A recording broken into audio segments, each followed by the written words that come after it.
Eu vou começar o vídeo de hoje agradecendo as mais de 4.000 pessoas que se inscreveram no canal da Gazeta do Povo depois do meu apelo na sexta-feira passada.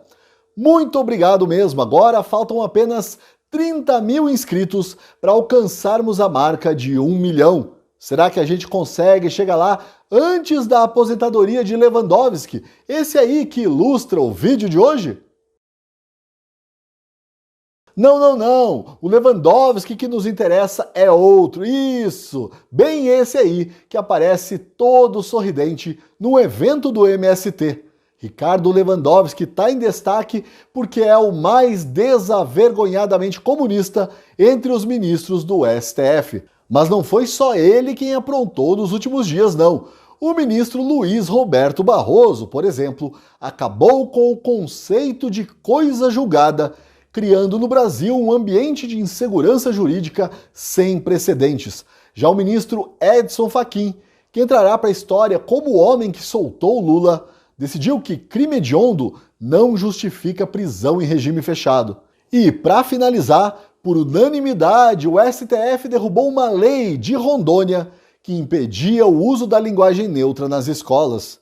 É com esse Brasil governado, sim, governado por esses magistrados aí, é que damos início à semana. Mas veja pelo lado bom, pelo menos no vídeo de hoje, você não terá que ouvir a voz do Lula.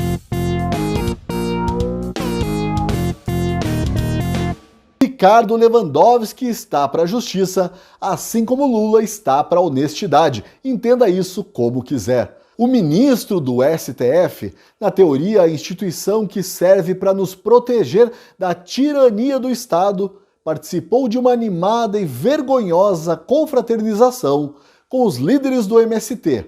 Ali, em meio aos camaradas, aos tovariches, ele pôde escancarar o seu caráter inegavelmente comunista, dizendo coisas como isso. Cada qual aqui tem a sua trincheira e está lutando em prol da concretização do que acreditamos ser a democracia. Repare que há uma diferença entre defender o que acreditamos ser uma democracia e o que é a democracia. A fala do ministro deixa bem claro algo de que nós já desconfiávamos. O STF é hoje uma instituição dedicada a transformar a democracia, de modo que ela sirva aos interesses de uma ideologia, no caso, o comunismo e todos os seus tentáculos, seus sobrenomes, as suas nuances. Também vale reparar no uso da palavra trincheira, que sugere nada menos do que uma guerra, do que uma revolução. Adiante, Lewandowski fez críticas à democracia e novamente distinguiu essa palhaçada que temos hoje e que eu vou chamar aqui de democracia alexandrina da democracia liberal burguesa, para usar a terminologia antiquada do ministro. Aliás, na boca de outra pessoa, a crítica de Lewandowski à democracia teórica que vivemos no Brasil, bem que poderia passar por uma fala antidemocrática. Digo, se a nossa justiça não fosse a rainha da hipocrisia que é. E por mais críticas que se possa fazer a essa relação promíscua entre um ministro do STF e um movimento político revolucionário e de extrema esquerda, a verdade é que de nada adianta. Lewandowski não está nem aí para a Constituição, que veta explicitamente o envolvimento político dos ministros do STF.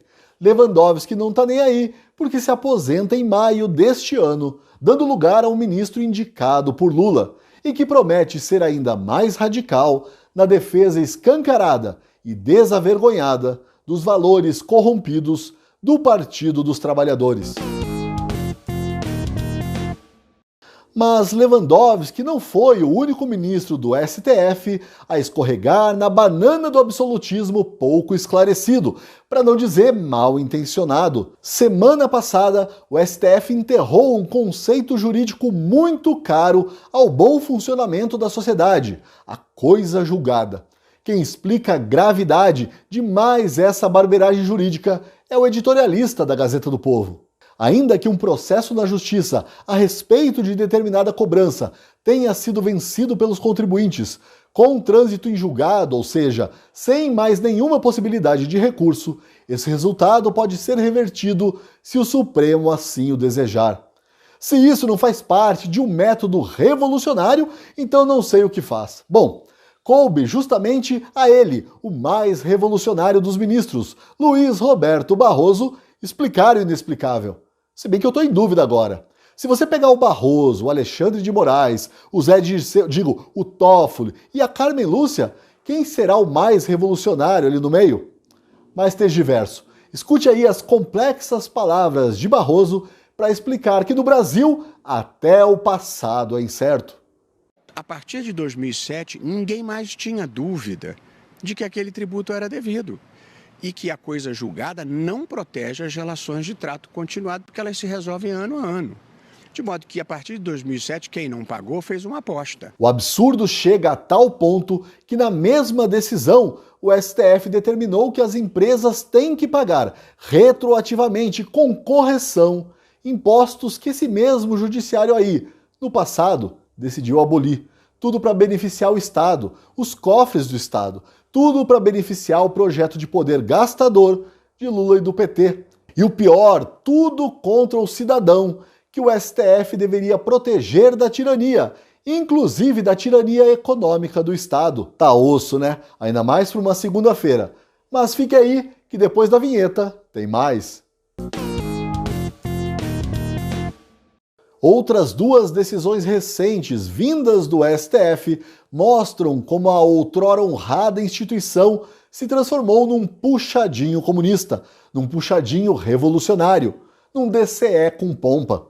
Num caso envolvendo um homem preso por tráfico de drogas, o ministro Edson Fachin decidiu que, atenção, crime hediondo não justifica adoção de regime fechado. Num caso envolvendo um homem preso por tráfico de drogas, o ministro Edson Fachin decidiu que, atenção, crime hediondo não justifica adoção de regime fechado.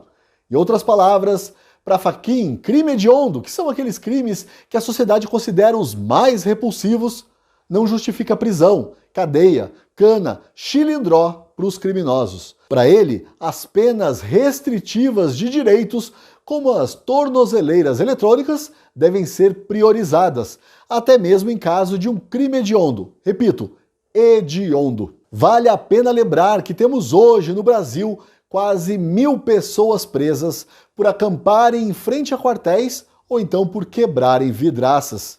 Você chama isso de justiça? Nem eu. Para encerrar, semana passada o STF unanimemente anulou uma lei de Rondônia que proibia o uso da famigerada linguagem neutra nas escolas e em documentos oficiais do Estado. Dessa forma, os ministros chancelam a corrupção da linguagem atualmente em curso no país. Tudo para agradar a grupos de pressão extremistas ligados à mentalidade revolucionária que guia o PT e os seus partidos satélites. E aqui eu me vejo obrigado a perguntar, até tu, André Mendonça, até tu, Nunes Marques. Pois é, os dois ministros nomeados por Bolsonaro, e em teoria, mas bem em teoria mesmo, mais conservadores e liberais do que os seus pares, parecem bastante à vontade nessa condição aí de minoria silenciosa e omissa dentro do STF. É que deve ser difícil mesmo defender a Constituição e os valores tradicionais com a boca cheia de lagosta, né? No meu texto de hoje para a Gazeta do Povo, eu falo de OVNIs, objetos voadores não identificados que foram avistados e abatidos nos Estados Unidos, Canadá, China e Uruguai. Será que estamos mesmo diante de uma invasão alienígena? Será que você acredita em extraterrestres? Essas são perguntas que eu exploro na crônica disponível aos assinantes da Gazeta do Povo. Se você já é assinante, eu o convido a ler. Ficarei muito honrado com a sua leitura. Se você não é assinante ainda, assine! Aproveite a nossa promoção de aniversário. 50% de desconto no plano anual. São mais de R$150 de economia. Clique no link da descrição, tire o escorpião do bolso, assine e apoie um jornalismo que não ofende a sua inteligência, que te respeita e que dialoga com você. E eu sigo aqui na luta para chegarmos a 1 milhão de inscritos no canal. Não se esqueça ainda de dar o seu like, de comentar e de compartilhar este vídeo. Se os alienígenas deixarem, até amanhã. Esse é o momento de você assinar o jornal que tem coragem de defender a liberdade, a família e o nosso país. A Gazeta do Povo está completando 104 anos e vai garantir o seu acesso ilimitado. Comemore conosco. Assine a Gazeta do Povo em fevereiro e ganhe 50% de desconto. Acesse gazetadopovo.com.br.